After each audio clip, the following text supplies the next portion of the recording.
কি আর কব দুঃখের কথা। আমাকে বাসারে দেখলা নেত্য ঠেয়ারি দুই বোর ভঙ্গিমা হাত দেখলি পুরো শরীরটা জ্বলিয়ে যায়। সাথে এসে জড়ছে আমার এই যে ননদিনী কুটিলিয়া। ও মা দুপুরবেলা নামছে একটু বৃষ্টি, অমনি তিনজন দৌড়াইছে উঠতে উঠতে ছাদে। ও মা কি তারা নাকি এই যে জল কেলিয়ে এড়িয়ে বৃষ্টিতে স্নান করবে। এই বুড়োগুলোন যদি এর তাহলে কি আর বুড়োগুলোন ঠেয়াই রাখা যায়। ও আগে যা দেহিয়া আমার মায়ের চিল্লায় মরে যাচ্ছে, সেও বৃষ্টিতে স্নান করবে মা কাকির সাথে। আমার মায়ের হলো ঠান্ডার সমস্যা, তারপরে আবার সামনে পরীক্ষা। এই বৃষ্টির মধ্যে স্নান করে যদি জ্বরজারি বাঁধে তাই কিরা দেখবে না কাউ দেখি। কিন্তু মায়ে তো আমি কোনোভাবেই ঠেয়াতে পারতেছি না, সে যাবে মা কাকির সাথে স্নান করতে।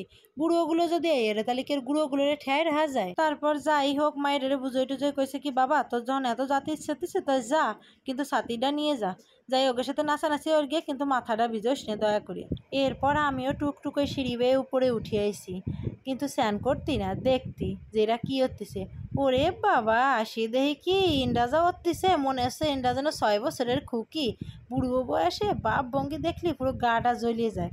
দাঁড়া, আমি কোনায় দাঁড়ায় দেখতেছি তোরা কি হতেছিস, সব যায় শাওরির দ্বারে কব।